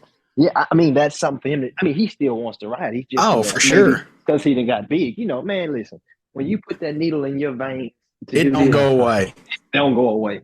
No. And like the shocking thing for me is like the way my uncle just quit. Like when he said he was done, I was like, yeah, bull crap. That's just what I said, bull crap. You ain't gonna quit. You gonna be out here next year riding. No, he said, no, I'm really done. He said, man, I've been doing this 50. He said 50 years, because he's been riding since he was 6. So, man, I've been riding since I was 6 years old. He said, man, I'm done. I get it. I want to do. Yeah, I get it, right? Like, there's in the summertime, this old boy here is like, God, I got to go race. It's going to be hot. You know what I mean? Now it's cooled off outside. I'm like, man, I wouldn't care to go race again. You know what I mean? I'm getting like, well, it ain't over yet, is it? Like, it's just now getting fun for me, Oh, trust me, for sure with the weather, man. Good gracious. Like those summer months, they can have that. Oh my God. Really does suck the fun out of it, man. I mean, I'm a big boy, but I think the skinny guys are hot too. You know what I'm saying? Man. Oh yeah, we all are hot. Actually, it's funny. They got a picture of me with a towel on my head in Maryland. It was so hot. I'm like, yeah, it's hot. Yeah. I mean, I usually like at the bike fest, I die like 6 times, usually. It's bad. It's bad for sure. Yeah, the bike fest, we go up and lock ourselves up in the trailer and be like, we're going to talk to y'all when the sun go down. Exactly. Yeah. Exactly. So I want to know what are some of your biggest accomplishments so far? Because I mean, obviously you've won some championships already. I mean, you just won another one at XDA. I mean, it doesn't have to be all time, but just what's 1 or 2 things that you're just super proud of at this time? Because obviously you got a lot more things to accomplish. I was grudge racer last year. I was grudge racer of the year last year. Oh, okay, yeah, Grody. Is that what they call it? Yeah, Grody. Yeah. I mean, and the good thing about it is this too. I've won 2 championships, so I'm very proud of those. Yeah. I think I'm the first person in my family to win like a championship. My uncle raced a lot and he did a lot. He won a lot of national events, but he never won a championship. And I just feel like I was the first one to kind of win a championship. And within my family. Bro, they're hard. It's not easy. They're hard. It's not easy. No, man. Just being there and being, relevant every race is hard. Like people don't realize that. And It's we so talk, hard. me and like my team of guys with the bike that I ride called Strip Tees. Hmm. We were talking Virginia, and we was like, man, this bike has been out a year, and I said every race has been in the finals. Every race that we've been to, this bike has been in the finals. We That's might not have unbelievable. we That's a might not have statement. won it, but we've been in the finals. And just to be honest with y'all, we've won maybe 80, no, we've probably won 90% of the finals we've been in, you know? Yeah. That's And gangster. that's what I tell them. I said, man, y'all really don't really notice like what we really accomplished with this thing. I said, we just look at it and we just be like, yeah, well, we have expectations every weekend because we work. I mean, I kid you not, we work our ass off. And I'm like, we're always testing. We're always trying to find a way to stay ahead of the rest of the grudge guys. Right. And You got because to. everybody's always there. Trust me, their builders and tuners are always trying to find a way to go faster, and we have to Yeah. do the same. And if we can get down any surface of racetrack, I think we'll be okay. Yeah. Yeah. That's sure. the biggest challenge for y'all. Like I've learned that a lot with Spencer. Like as a bracket racer, I can go anywhere and figure it out, right? But as for y'all, you have to sometimes change everything just to get it down the racetrack because the tracks are so different. It's just like during the summer months with Jason, like the prep would just not be there. Like so, we would have to in the heat of the day, we would have to make a change, and then at night, the track would be different. Like God damn it, Yeah. Yeah, I mean, even like Maryland, the last race, it wasn't like Maryland usually is. I don't know if it was just the weather or maybe, issues with getting glue. Maybe the glue wasn't the same. I don't know. That could be the big factor with everything. Also, I feel like that when the glue stuff changed, that's when a lot of the racetracks changed. That's what Dustin and I are talking about. Cause I mean, it just, and look, our whole goal too, when we do the podcast stuff is never to like shun or talk down on a series or promote. No, we're being real. Yeah. Exactly. We keep and that's it real. nothing that we could, and it's nothing that we could do. And the thing about it is, nothing that Jason could do about it. Because one thing about it, I know one thing: Jason is a motorcycle guy. Yeah. So he wants he wants it to be good. He wants to go out there and he wants to see Gage on his nitrous bike go 630s. He wants him to have the record, or anybody for that matter. He wants to see 2 clean passes go down the racetrack. Well, at the end of the day, the biggest thing is we all have to run the same racetrack. Yep. You know what I mean? So it's up to us to decide if we can get down it or figure it out to make it work. And as a racer, let alone racing, that is our job, even if you're bracket racing or whatever. So we have to adapt and conquer. Right. And people did, and some people didn't. I watched the Racing the Lens videos today when I was eating lunch. And some people on bracket bikes was just blowing the tire off, and I did just because they didn't have the setup right. Ben did. Ben's bike hasn't spun all year, but it's just also that last race, the weather's just cold. It's hard to make tracks great in the cold. You know what I mean? We said, when they had the glue shortage during COVID and everything, like I feel like I even heard like that the formula's changed. So like it might just be that it's not what, BHT used to be. They could have substituted one thing in that chemical and just changed it. You know what I mean? Yeah.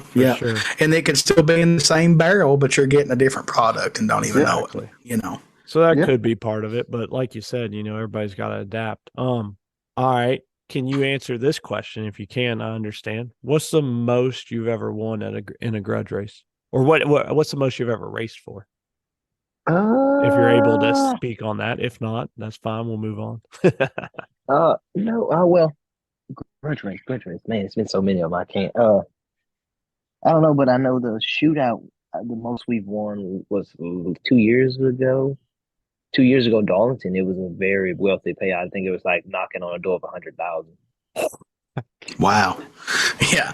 That's life-changing amount of money. I get excited over when I won 12 grand and 14 grand once. Come on. Wow. Yeah. But I remember, and I'm sure you do too, I remember the days at Rockingham back in the MyRock days where there was briefcases full of cash. Exactly. Like big money. Back in I think that was when grudge was at its peak for some reason at Rockingham. I don't know why, Because but like it was nuts. that's where all the guys who race those bikes, that's where they from. They from right around that area. Yeah, man, it was so. I mean, as a bracket racer, I'm like, I gotta do a burnout through this crowd of people because they never left the starting line. They just kept betting. Like they didn't care if it was bracket, grudge. They didn't give a shit. They were betting. And people would move as you done a burnout through the people. I'm like, if you don't move, I'm going to run you over. Like it's the only option we got. Yeah. No, I mean, I always like asking because obviously, like I said, we all kind of know and we hear about big pots and big race and all. But then like, even like we were talking earlier, just browsing, you got that fucking sandwich stack, looks like it's 12 inches high in the photo. Yeah, and shit like that was August. That was in August. Yeah. That was in August. I think that was upwards. It was good money. That me and my buddy Gage was in the finals on that race. That's hey, when you got a 12-inch stack of bills and rubber bands and stuff, I mean, like it like a lot of people don't know. They just don't understand that y'all. They could be dollar bills and still be a lot of money if it's that tall. You know what I'm saying? First off, shout out to Bill Machuro, the bread man, and Dustin Lee for wasting an hour of my life. Both these fuckers decided for our wedding gift that they were going to box up a bunch of 1s and 5s. And they crinkled up. They crinkled up as wrapping paper, bro. It took me an hour. It took me an hour to like undo all this. So yeah, you're right. A couple hundreds and 1s looks like a lot, but I know those wasn't 1s. So it's just like even some people that are familiar with drag racing and even maybe know grudge racing, I just feel like sometimes they don't even realize that, like, especially like you guys that are always doing these grudge events, for y'all to go race 5, 10, 15 grand on a pass, like that ain't no big deal. Like y'all do it every event. Yeah, we got to race 9 rounds for that shit. Yeah, right. And so like I always like that's to put the that funny in perspective, That's the funny thing. Like that's what I was saying. Like when I went to pro stock, they were like, "Man, you're not nervous for your first round, this and that." No, I was more nervous when they put the camera in my face. Like I was like, what do I do with my hands? Yeah, bro. That's just when you smile. You show them pearly whites and you smile. That's all you got to do.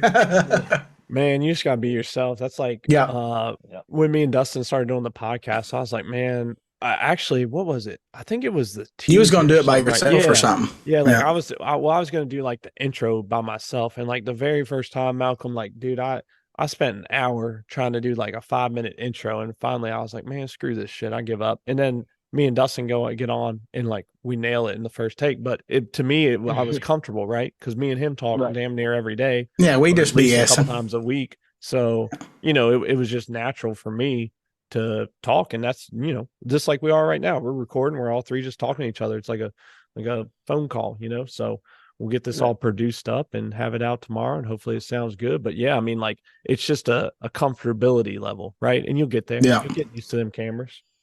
Yeah. Oh yeah. Eventually. I mean, I know I can talk to somebody like on the phone, or I can talk to them in person. Yeah. But I mean, I just think, like I was told, and this is something Matt Smith told me, Matt and Angie told me, one weekend I forgot what race I was at. And they was like, come on in. You come up and not. They was talking and say, sometimes you just got to be in the right place at the right time. They said that's just part of this game. You just got to be in the right place at the right time. And like they told me, if you're not here, they can't talk to you. That's You can't be in the right place if you're never here. I said, yeah, you're right. You got a point. Yeah.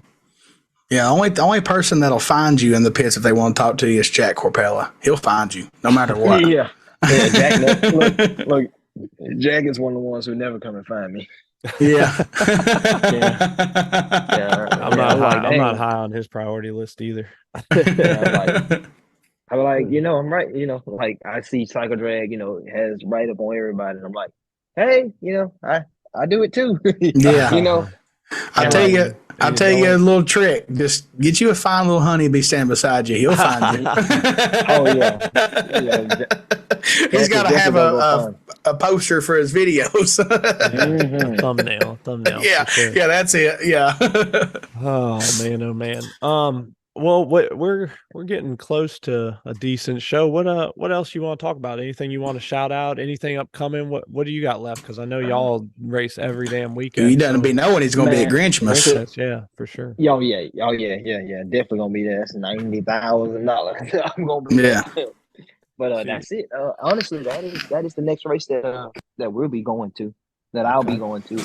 Well, no, I'm going to the World Finals, but I'm not racing. I'm just gonna go, Yeah. just in case if my old buddy don't, which is he is this weekend. He's gonna win the championship this weekend. I'm speaking that Right. into existence. That's But right. if he don't, by some odd chance, I'm gonna still go to the World Finals. Oh, that's awesome, man. That's Well, you may see me at Grinchmas. I'm trying to decide. I don't know if I want to do it or not, but I've been contemplating. awesome. Okay. I mean, it's a Yeah. good thing to do. I mean, if you don't, that's a weekend. Like, if you have nothing to do, you just like, Man, I I'm just gonna see race them this weekend.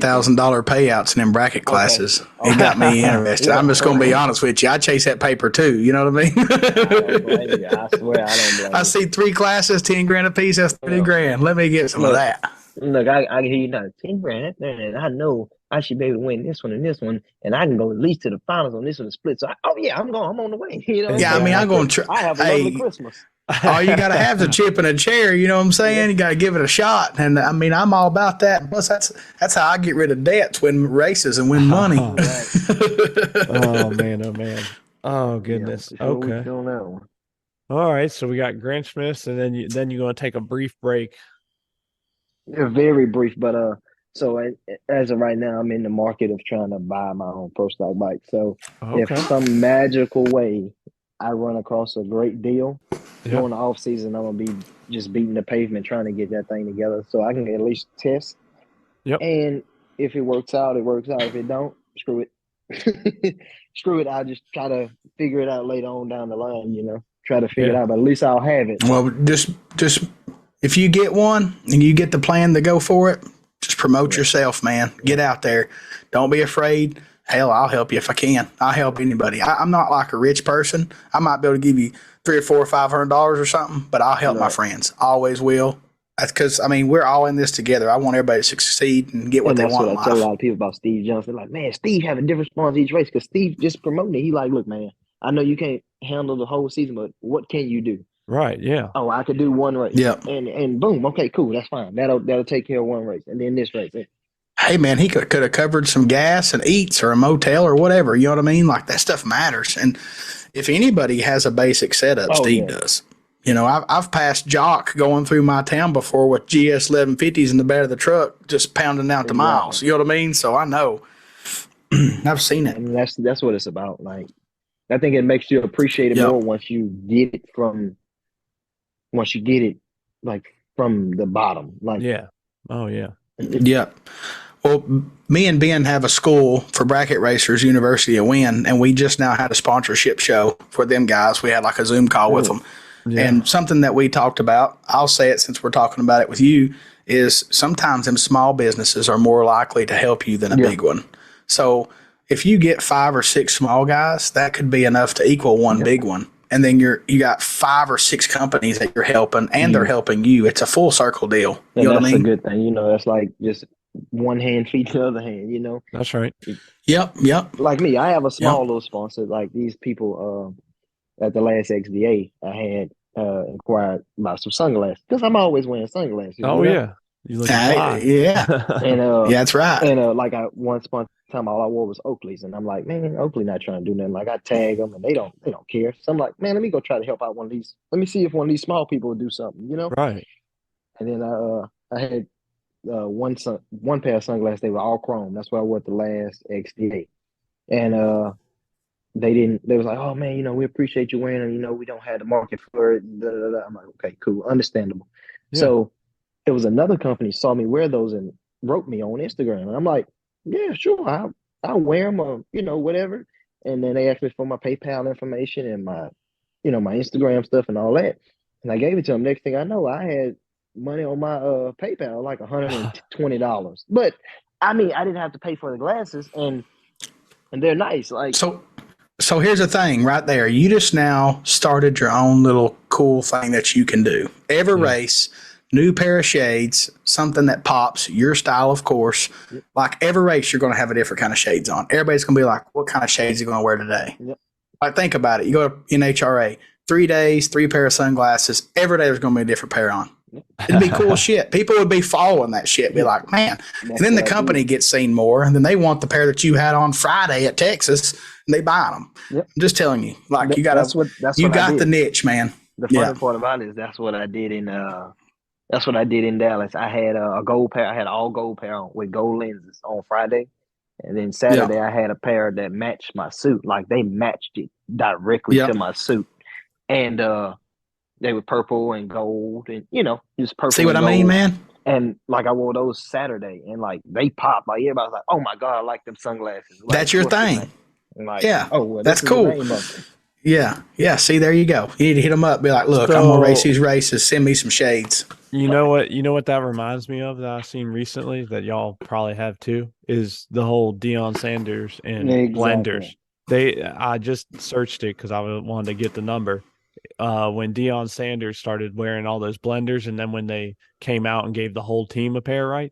Yeah. I just Googled it. It said that Dion's responsible for $1.2 million in sales for that style alone. See what I mean? Like, I didn't even know nothing about that, but that is a niche, right? Like, you're going to be on TV, even if you're just qualifying, and they're going to see them shades. And I'm just saying that could be a thing. Yeah. Yep, for sure. So, I mean, and man, realistically, what do they have in them damn sunglasses? Not much, right? Not much. They're not high. They're not high at all. I mean, it's just like you said. It's just a simple fact of them seeing it. Them seeing it, and people seeing it, like, man, them sunglasses nice. Just like I'm gonna tell you, no lie, no word of a lie.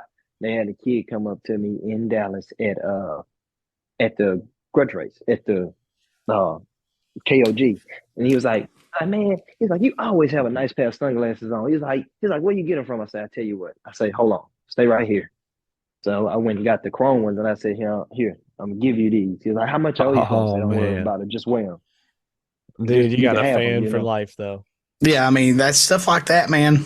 Like, I mean, if the sunglass people knew that you did that, bro, like, I'm just telling you, like, that stuff is where it's at. Like, you got it. You just gotta, invest in yourself and run with it, because that right there, just that story alone is sponsorship stuff. So do you got anything going on with them still? Can you shout them out? Yeah. Yeah, I hadn't talked to him recently, so I don't. You don't have to. I just shouted them. I shouted them out on Instagram and let them see, and then I'm waiting. I actually hadn't checked my email because I pretty suck at checking emails. So I need we're gonna have to work on that marketing part. I definitely have to work on that part. So I'm gonna have to go through my email and see had I heard anything from them. And but man, I enjoyed doing it. Like I said, I don't want to be the guy to say, no, you can't do this or whatever. Like they had a guy come up to me Sunday at the NHRA race after I lost, but I was in good spirits about my L. Yeah. And he was like, man, I want to do this. I'm like, I'm gonna tell you, my man, it's not easy. Like it's not just coming here and just jumping on it and going down the racetrack. I said, man, it's a lot to do. He's like, man, well, who do you think can help me out? And I said, honestly, you got Reed, Corey, and them. You have Corey and those guys down there with my uncle and them. They'll be willing to help. But I said, the one thing about it is they're not just putting people on the bikes for free. I said, you got to bring something to the table. Right. And that's just as of now. I mean, you getting your license and everything. You got to bring something to the table just in case if you go out there and this bike, you pop the clutch on this thing and this thing runs you into the wall or something. You got to have some kind of collateral. Well, you got to remember that you're riding an expensive piece of equipment. You know what I mean? Yeah. So that ride ain't going to be free because somebody spent a lot of money to have it. Exactly. And that's what I was saying. Like a motor on one of those things, $50,000. Like the new ones, the billet case. And that's $50,000. Who do you know? Man, I wish they made those cases for boosters. I'd like to have a set for a booster like that. God. Could you imagine fixing a tranny? You just yank that baby out the side. Shoot, that'd be money. Man, I watched them do it. Who did I see do that? I think it was Joe. It was Joey and them. They did it in Gainesville. I think it bent the shift fork or something. Man, they had the transmission out of that thing in like 5 minutes. And it's no problem. Like 30. I'm like, damn. Yeah. That's. I mean, just the time it takes to fix it is worth. I mean, I know it's a lot of money, right? Even for me, like it'd be stupid for me to have it. But some of these serious grudge bikes would buy that. Like if they're buying a DME frame, they're gonna buy that too. You know what I mean? Oh, yes, indeed. Yeah. Oh, yes. Trust me. To buy those cases, they'd be like, yeah, let's go ahead and buy them. I mean, ain't no sense in playing. Yeah, probably never have to buy another set. You know what I mean? Because if something happens, you can get them fixed. So. And I think that's another thing. Whether like the older cases with the pro stock bikes, hell, those cases are what Yeah, old, they wore you out know. before they start. You know what I mean? They're Exactly. 1981 models. They're done tired before you make it a high performance And then race they engine. and then they have to cut them all out, and then they cut them out, then strengthen them back up. And just like I watch a lot of Eddie's like videos that he was doing about them, and Yeah, he was yeah. like, the crank doesn't walk in these new cases. Like when we torque them down, you can just feel the sturdiness of how the crank is in the, it's Yeah, in them its old cases, that thing's like a noodle in there just flopping yeah, around. it's You know what I moving mean? around. And I think that's Yeah. probably why a lot of cranks got warped and moved around and kicked a lot of rods out. Oh, yeah, for sure. It interrupts it. I mean, Ben knows from experience that one time a rod bolt was touching a clutch, and finally it said, I'm out. I'm done Oh with you. God. It shot that baby right out of the front of the motor, you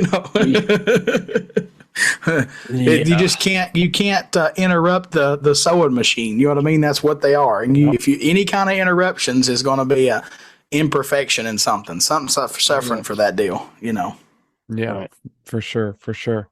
Well, look, man, I know it's getting pretty late. Man, I've enjoyed the hell out of this. I feel like now I know your story. I'm now obviously a big fan because once I Yes, get to know sir. people, good people. You'll It meet just Darnell now. yeah, like I said, yeah, trust me, you will now. Like whether you like Oh, it or Malcolm, not, what's up? I yeah, can hear it now. whether you like it or not, you'll meet Darnell real soon at a race because he'll just roll up out of nowhere in the middle of the night And he'll be look best through your friends. soul. You'll be Yeah, like, be is your he best staring friend. at me? And he's like looking through you. Like that's how he looks. When Yeah. Darnell finds you, that's how he looks at you. Oh, Yeah, ask old Gage about Darnell. He'll tell you some Yeah. stories. okay. Yeah. But hey man, like I said, we really appreciate you taking some time to get on here. I can already tell it's gonna be a good episode. We're gonna touch a lot of different people that Dustin and I don't always get to hit. So yeah, we just appreciate you taking the time, and like I said, we look forward to watching your continued success, and hopefully we can get you swaggering out on FS1 here real soon. Right, yeah. Yeah. You Hey, that'll keep be doing pretty you, cool. man. For Yeah, sure. yeah, don't change a thing, man, and especially that style. Because I mean, like I said, I just never been one to really care that much. But man, damn, it looks good, man. If I could pull it off, I would. Oh So man, I you can Yeah. stay pull in my lane. anything off. Oh But yeah, man. man, I really do appreciate y'all, having me on here. I Oh, Yes, for really sir. appreciate sure. it. It really means a lot. It really means a lot to me. Well, we appreciate you, and hey, like I said, thanks for speaking up on the live feed last week. I mean, honestly, like I said, I wouldn't have known you'd have been interested when you first commented. I was Oh like, yeah. shit, Malcolm's on here, and then you like put me on. I was like, oh, even better. That's an interview. We're always looking to Oh yeah. interview people, so we appreciate you coming out. And what are you most active on? You most active on Instagram, Facebook, both? What do you? Whichever one you decide, I see all of it. I be on it all. I don't have nothing to do. I be bored half the time. All right, all right. Well, y'all make sure you look up Malcolm on Facebook and Instagram. Hit him up, follow him, like him, and yeah, be on the lookout because a lot more to come in the future. When you So, see him, you'll know it. You'll see all that swag. oh yeah, yeah, for sure, Yeah. for sure. Yeah. I Well, surely perfect, man. appreciate y'all, man. I All do right, All right, brother. appreciate buddy. y'all. All Well, right. thank you for joining us, and we'll be cheering you on here soon. I sure do appreciate it, guys. All See you, right, boss. thanks, man.